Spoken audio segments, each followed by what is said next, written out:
Hey guys, it's Ashley with Midwest Performance on another episode of the Coffee with MP show. Today we're talking with member Chelsea Garcia on how to use faith and fitness to live your best life. We're Midwest Performance.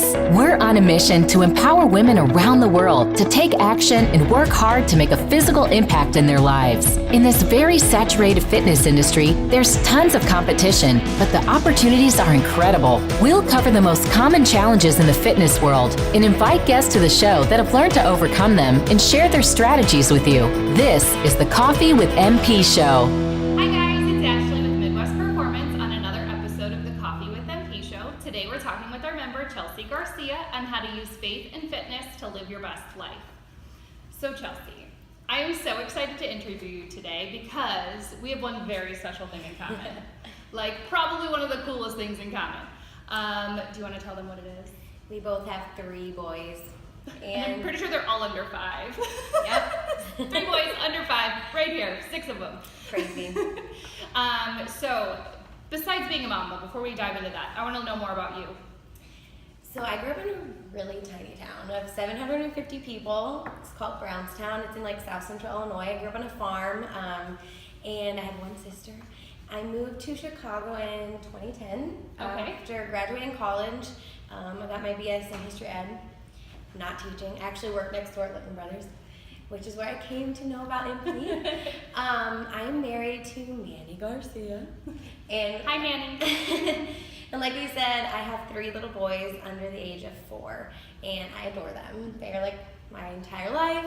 I also am pretty active at my church, and I love my community, and yeah. Awesome. So tell me about that move. What made you want to move to Chicago? Pretty much Manny. All right, Manny, we see you. And I had found a church that I just loved and just really fell in love with the diversity of Chicago. And coming from a tiny town, it was, exciting to move to a big city. So I love that. Okay, so now talk to me about your pregnancy with your first baby and go through that journey. Ooh. So my pregnancy itself was like golden. I had so much energy. I loved life. I loved, being pregnant actually. And I love being pregnant. It's my favorite. Me too. It's so funny. So there's hope, right? Yes.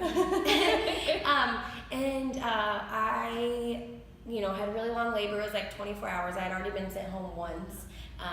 And so when I came back the second time, I was like, no, I'm staying, even though my labor was, progressing pretty slowly. And anyway, after about the 24-hour mark, I started to feel like I, needed to push and that transition phase, but it was something really interesting happened, and I just felt like a presence come in the room, and I was like, okay, so I just started praying, and now looking back, I know what that was. That was an angel or something coming to save my son's life, because when he was born, after 3 hours of pushing, he had the nuchal cord, and it was as tight as it could be. They raped them, and it was a tight nuchal cord, and he wasn't breathing. He was discolored, and the doctors came rushing in, and they had to do a lot of work, and then he ended up having seizures, full body seizures for, I know, it was so traumatic. This is my first, and so I was so out of it that honestly I didn't even really interact with him for about 30 hours.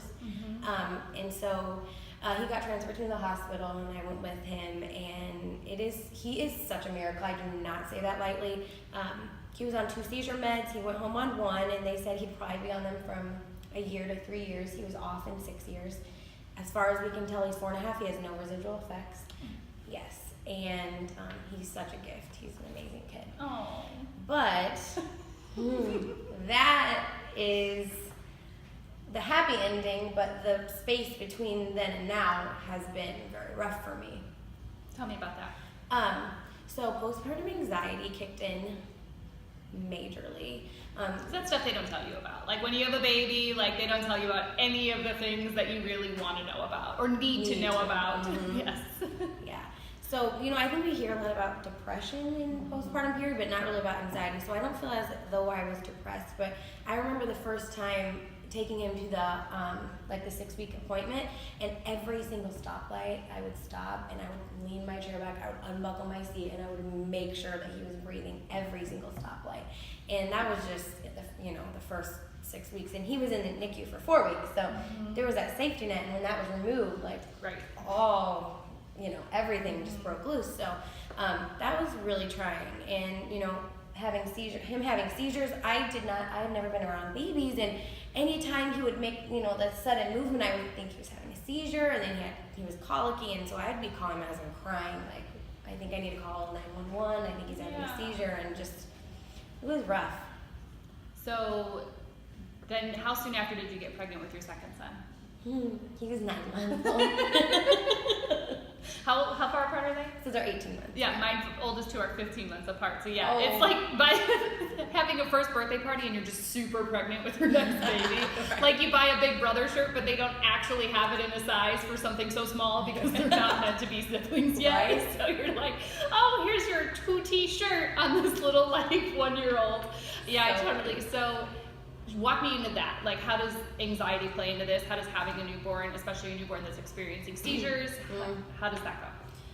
So, it sounds weird, but I believe that birth is a healing experience. It can be. It can be traumatizing, but it can also be very healing. And I remember Nehemiah's my second, and his birth was like the easiest thing ever. They walk out once you have one. They just they know the way.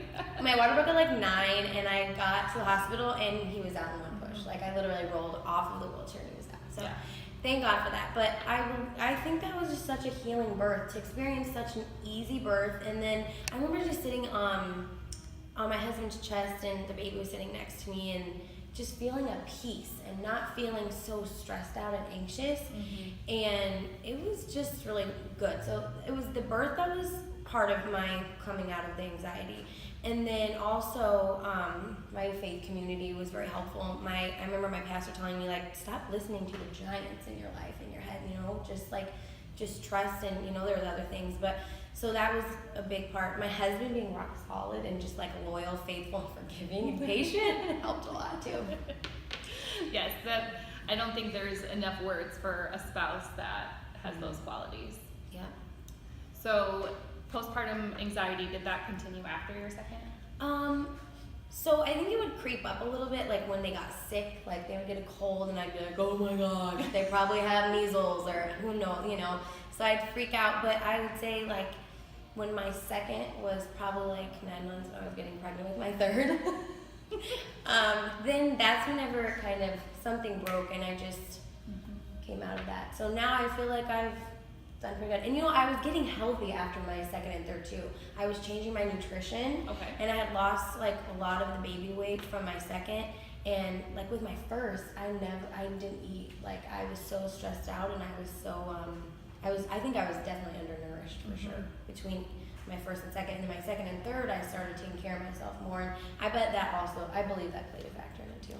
So let's talk about that, because I feel like there's such a stigma around women that take care of themselves, because it's looked at, when you don't make your babies, the number one thing, and not saying that you don't at all by any stretch of the imagination, but the fact that you take time out of your life and out of your day to make Chelsea number one. How does that trickle down and affect the rest of your life? And the positives. And so my journey kind of started out with just changing what I was eating and making sure I wasn't eating junk all the time, because I actually had, after Malachi, my third, was born, and he's 17 months now, I started getting eczema really bad, weird stuff on my skin, and I was like, what is this? And so I found out that I have not necessarily an allergy to gluten, but I have an intolerance. Something. So when I cut that out, it started going away. So that was kind of how I started, just taking better care of myself, just making sure I was nourished and keeping track of what I was eating and such. And then that made me just feel so much better. I wasn't worried about my, eczema. I had so much more energy. I would before I started taking care of myself, I'd come home, or I'd be already home, and I would just be lounging and feeling gross. And I, would let the boys just chill on me while they watch TV. And not that TV's bad, but I kind of am a little more strict on the screen time. So I was doing stuff I didn't want to do. I was letting them watch, too much TV, and I would just be passing out. I was so tired. I'd fall into bed after they'd go to sleep. My house was going downhill with the, keeping up cleaning and that such.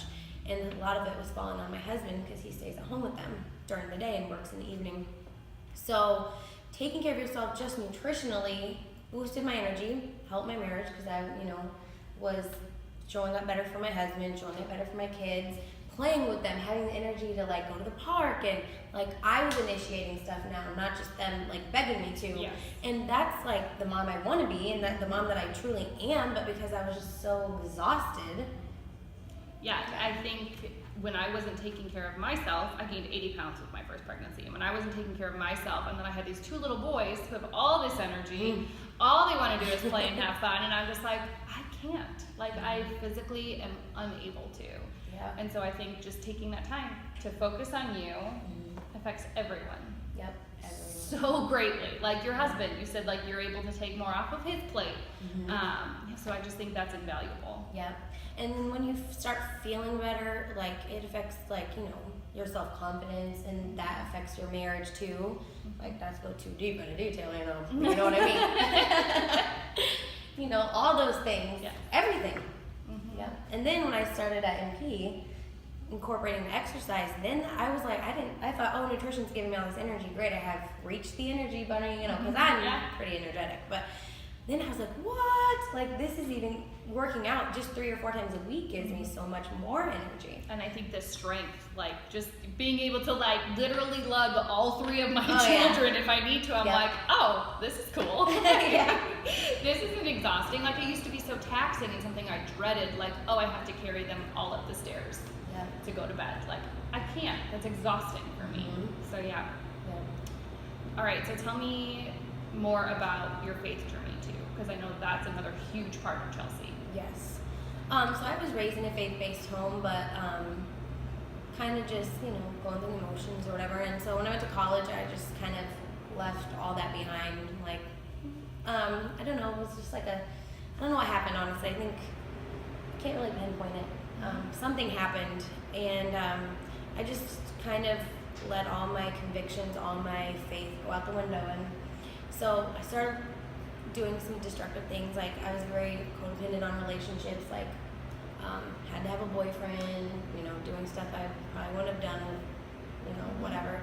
All that, the marijuana, the drinking, the smoking, the eating way too much or not eating at all. Just all of those things that are not very healthy for you. And I lived that way for about 1.5 years, and it really affected my relationship with my parents. A lot of my friends were like, who are you? Yeah. So I just left a lot. I just lost who I really was at my core, and just basically told God, peace out, I don't need you. And he was so gracious and to rescue me out of that. Like I literally woke up one day out of a nap, and I heard the voice of God say, you were created for so much more than this. And I was like, okay, I'm done with all of that. So I started seeking out God again and found my path. So. That's awesome. And I don't think it's anything negative to say that you journeyed off, because I'd say that now it's probably such a stronger relationship because you've gone the other way. You know what I mean? It's not just, it hasn't always been this blind faith. It's like, no, I tried it a different way. And it wasn't that way for me, but now that I'm back where I know I should be, it's that much better. Yeah, it's just a deeper trust, a deeper truth, like a deeper revelation of, yeah. I love that. Yeah. So, looking at, there's one more thing I really wanted to touch on with you, because I think that a lot of women don't take the time for themselves because they have such little kids. They literally go years and years and years of their life being lost, like just putting everything else first, and just putting themselves to the wayside. So what would you say, like why do you think it's important to start this journey earlier rather than later? It sounds cliche, but changing your health, changing your nutrition and your exercise literally affects every part of your life. I mean, I just demonstrated that you know, every coffee with MP almost demonstrates it affects your emotional, your physical, everything. So I would say that, there needs to be a balance. You can't be going, if you have a 3-year-old, 3 kids, you can't probably be at the gym every single day for 2 hours. That's why MP is amazing, because you can get your workout in, in an hour, and that's, and 3 to 4 days a week is totally sufficient. Yeah. You have to kind of evaluate, and I've heard Brittany say this before, what you want and what you need. So like you might want to come here 7 days a week because you think that's what you need, but that's not what you need with where you're at. So I think it's a balance of losing excuses, which I always say, like, I've lost a lot of weight, but I've lost a lot of excuses along the way. So, you know, losing those excuses, because sometimes we just use those as excuses because we don't put the effort in. And then finding that balance, what works for family. So my husband and I work opposite schedules, and so, you know, we don't have the care. So my boss was gracious enough to let me come in an hour late every day to work so I could come work out. So, you know, I know. He's amazing. That's awesome. So, you know, just finding out what works for your family and what works for you and your needs at that time. And it's going to change everything about your life. Yes. And it helps your kids. My son, like, made his own, and I don't even really work out in front of them, but we'll talk about it. Sometimes we'll do that. And he, like, was like, Mom, you know this exercise? And he came up with something called pump jacks. Hilarious. We're going to do those Monday in class, okay, guys? It's going to be the Elias pump jacks. Yep. I love that. Yeah, I think that's a really cool thing too, is because I like lost my way with health and fitness and nutrition, is now instilling that in my kids. Yes. Like, what a cool thing to give them. Like, just to see, like, mom focuses so much on this. Mm-hmm. Like, that has to be really empowering for them too, I think. Yeah. So look at the Chelsea out there from, like, our kids are so young. This is from like 4 years ago. Right. Look at her, and what advice would you give her that you haven't given her already? Oh, this is kind of a hard one. I would say just love yourself through it all. Give yourself grace, and it won't always be the same. You know, it won't always be that dark hole that you're in. It won't always be, and they won't always be little. You know, so just take advantage of that balance and. I love that. Thanks, Chels. I feel like we Love should you. have- I know, right? I was so excited to interview her just because we both had 3 boys. I'm like, oh, we could probably talk for like 4 hours on this. Yes. But yeah, thank you for joining us today. And thank you for joining us today too. And we'll see you next week on another episode of the Coffee with Emily Show. Bye. Thanks for joining us today. If you like this episode, subscribe to our YouTube channel or find our podcast on iTunes, Google Play, Spotify, or wherever your favorite place is to listen to podcasts might be. And if you really liked this episode, please leave a review for us on iTunes. Thanks, and we'll see you next week.